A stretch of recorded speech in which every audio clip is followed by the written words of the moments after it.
These are going to be the top 10 best talismans in Elden Ring. Some of this is my opinion, but most of this list is going to be based on the thousands of hours I've been playing, testing, and enjoying Elden Ring. If you don't see a talisman on the list that you think needs to be here, leave it down in the comments so we can discuss it as a community. These are also not going to be in order, as any order I put them in, people are bound to disagree, so just know all of these talismans are S tier and all have amazing qualities that put them on this list. So let's go ahead and jump into it. In our first slot number 10, we have the Dragoncrest greatshield talisman. This talisman is going to be obtained in Ephriel, Brace of the Haligtree, and will give you a 20% damage negation for just wearing it. This was one of my go-to talismans in the DLC, and for a very long time I pretty much only had 3 talisman slots, as this was always in my 4th. The fact that this talisman is super easy to get if you wait long enough in the game, and the amount of damage negation it gives you is absolutely absurd, that is why it deserves to be on this top 10 list of talismans in Elden Ring. The DLC had some massive damage dealing bosses, and this talisman helped out a ton for a lot of us who were struggling through Shadow of the Erdtree. The Axe talisman is going to take our 9th slot, and it's one of my personal favorites. In this game, I love a good heavy charged R2 build. The Axe talisman is obtained super early in Limgrave and will give you an extra 15% to charge heavy attacks. I also usually pair this weapon with a spike cracked here, using it for some absolutely massive charged heavies, but this talisman is a strength user's best friend and continually is one of the talismans I have used most within the game. This talisman is going to be one of the talismans that can allow you to get pretty broken pretty fast in Elden Ring, so it had to be put on the list. The two-handed sword talisman is going to be on our 8th slot, and this talisman overall is just free damage, plain and simple. As long as you are two-handing a weapon, you are going to get 15% extra damage on all of your attacks, not just your charged heavies. This is a new DLC talisman found in the Templetown ruins, and quite honestly, it's possibly a top 5 talisman if we were to give the list a ranking, but either way, the two-handed sword talisman is almost too good not to use, and if you have a weapon in your hand, then the two-handed sword talisman is going to be close by. Millicent's prosthesis is going to be our 7th slot. This is a multi-hit talisman given to you from Millicent's questline, and it's going to reward you for successive attacks. Each group of 3 attacks will proc 4%, 6%, and then 11% increased damage boost, and will continue until you stop hitting your enemy. You are also going to get a flat 5 dexterity, which can translate into more damage if you're rocking a dex build. This talisman is part of almost every single successive attack build, paired right alongside the winged sword insignia. Out of the 2 though, I think Millicent's is better because it has the 5 dexterity you're going to be receiving on top of the successive attack buff. You can also stack this with the twin sword insignia without going into New Game Plus, and because of that, this talisman is going to secure its slot in our top 10. The Shard of Alexander needs no introduction, and I will be willing to guess that this is the #1 talisman that most people have used in the game. Elden Ring is pretty much an Ash of War spam simulator, and the Shard of Alexander is going to give you a plus 15% damage buff to all of your skills and Ashes of War on your weapons. Once again, free damage much like the two-handed sword talisman.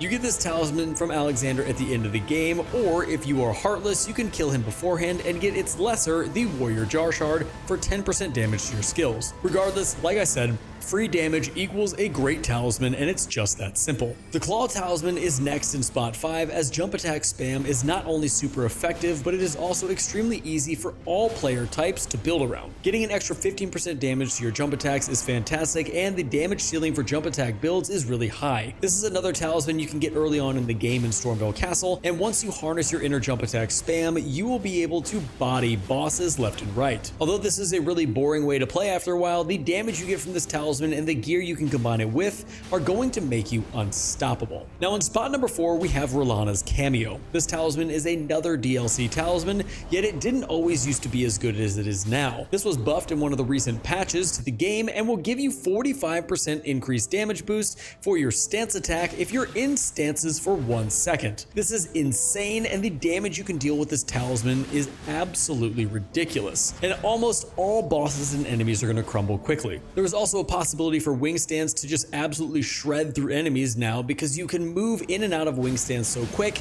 that you are almost always attacking with that 45% extra damage. This talisman has the ability to make a good build great, and that cannot be ignored. In slot number 3, we have the Blade of Mercy. Now I know there's other talismans that have a similar effect that this talisman does, where you receive a boost of attack power by 20%, but the reason the Blade of Mercy is on here is similar to Rellana's cameo. It can make a good build a ton better.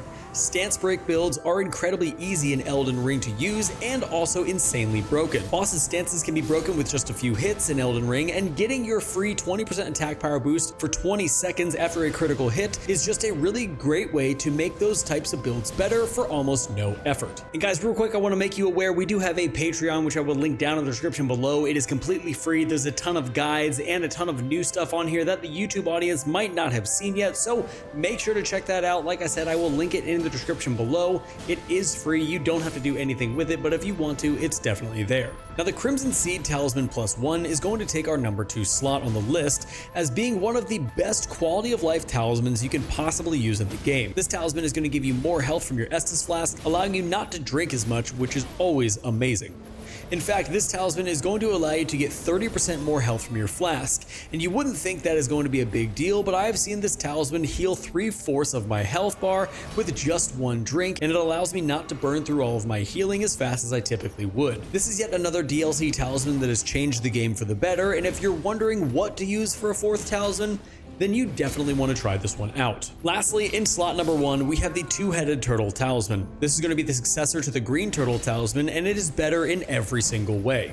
You can find this talisman in the DLC within Rivermouth Cave, and it's going to give you 22.5% stamina recovery, which is amazing. This game has a lot of attacks and moves that drain your stamina. In fact, I would say that stamina is probably the most important stat you can have at any given time in the game, and this talisman helps you maintain a lot of it. Since I am a strength user at heart, I usually always have this talisman equipped, especially if I'm rocking a larger weapon that takes more stamina to swing.